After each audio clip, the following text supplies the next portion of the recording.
مظلوم کی تکلیف تو چند ساتھ کی ہوتی ہے، مگر ظالم ابدی مصیبت میں مبتلا ہو جاتا ہے۔ آدمی وہ ہے جس کی ذات سے دوسروں کو فائدہ پہنچے، ورنہ وہ پتھر کی مانند ہے۔ کوئی شخص روزی اپنی طاقت اور لیاقت سے حاصل نہیں کرتا، اللہ سب کا رازق ہے۔ نفس کو اکسانے کا عمل آنکھوں سے شروع ہوتا ہے، اسی لیے اپنی آنکھیں نیچی رکھو۔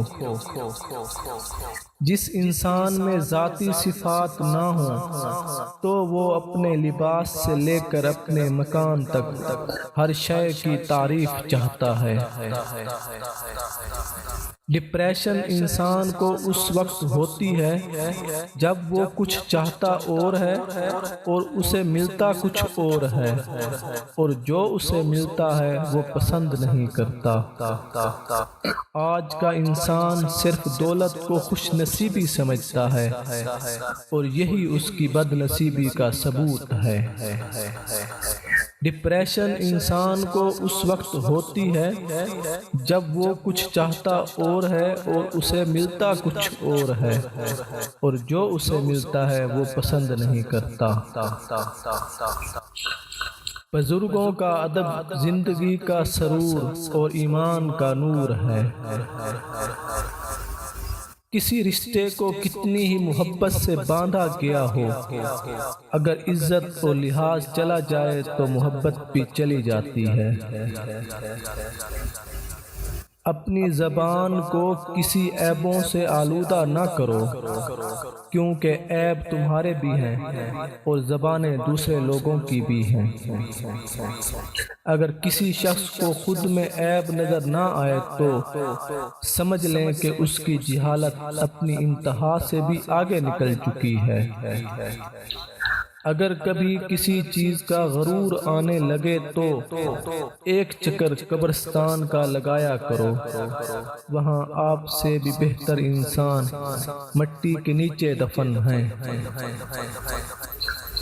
اگر ہم سے غلطی ہو جائے تو ابلیس کی طرح دلیر نہیں ہونا چاہیے، بلکہ معافی مانگ لینی چاہیے، کیونکہ ہم ابن آدم ہیں، ابن ابلیس نہیں۔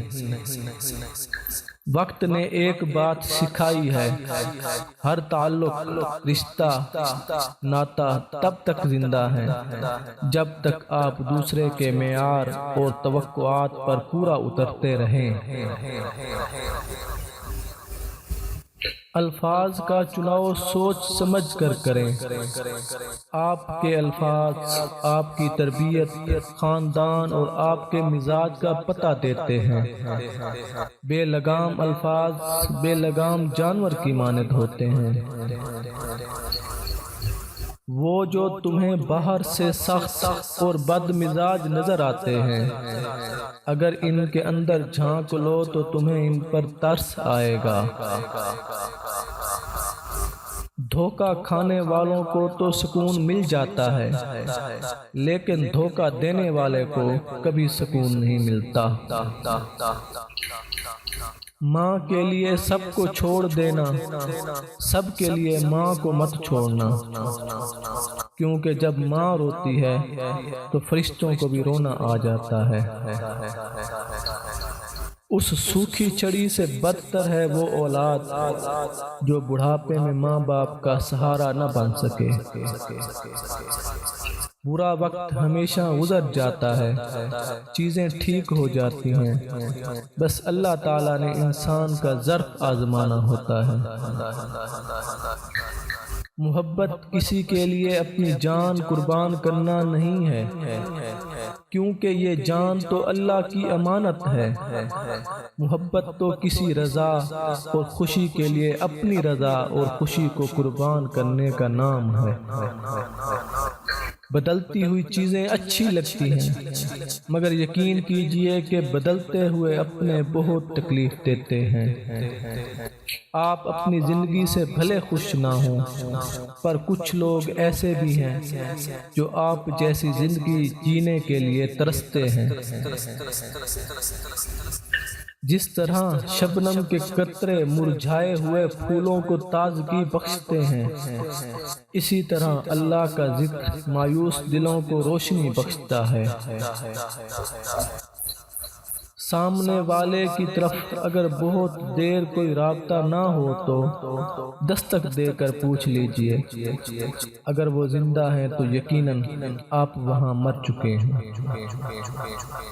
بعض دکھ بھی گونگے انسان کی طرح ہوتے ہیں، جو نہ بتائے جا سکتے ہیں، نہ کوئی سمجھ سکتا ہے، بس چپ چاپ پالے جاتے ہیں۔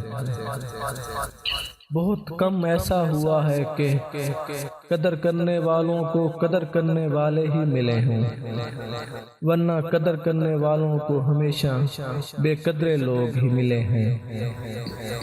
جھوٹ کا بھی ایک ذائقہ ہوتا ہے، خود بولو تو میٹھا لگتا ہے اور کوئی دوسرا بولے تو کڑوا۔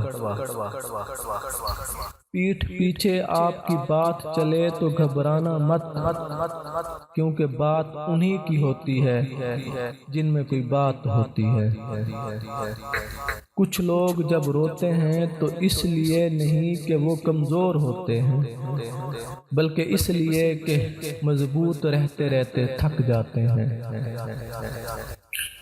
اپنی زندگی میں ہر کسی کو اہمیت دو، جو اچھا ہوگا وہ خوشی دے گا اور جو برا ہوگا وہ سبق دے گا۔ جو انسان دوسروں کو شک کی نگاہ سے دیکھتا ہے، حقیقت میں وہ اپنے کردار کی برائیاں دوسروں میں تلاش کرتا ہے۔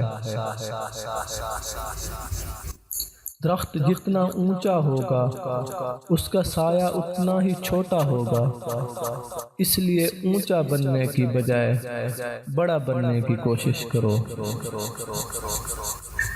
زمین کے اوپر عاجزی کے ساتھ رہنا سیکھ لو، زمین کے نیچے سکون سے رہ پاؤ گے۔ اپنی زندگی ایسے جیو کہ اللہ تعالیٰ کو پسند آ جاؤ۔ دنیا والوں کی سوچ تو روز بدلتی رہتی ہے۔ مصروف زندگی نماز کو مشکل بنا دیتی ہے، لیکن نماز مصروف زندگی کو بھی آسان بتا دیتی ہے۔ خاموشیاں ہی بہتر ہیں صاحب، لفظوں سے لوگ روٹھتے بہت ہیں۔ غیر ضروری تنقید وہ تلوار ہے جو سب سے پہلے خوبصورت تعلقات کا سر قلم کرتی ہے۔ لفظ انسان کے غلام ہوتے ہیں، مگر صرف بولنے سے پہلے تک۔ بولنے کے بعد انسان اپنے الفاظ کا غلام بن جاتا ہے۔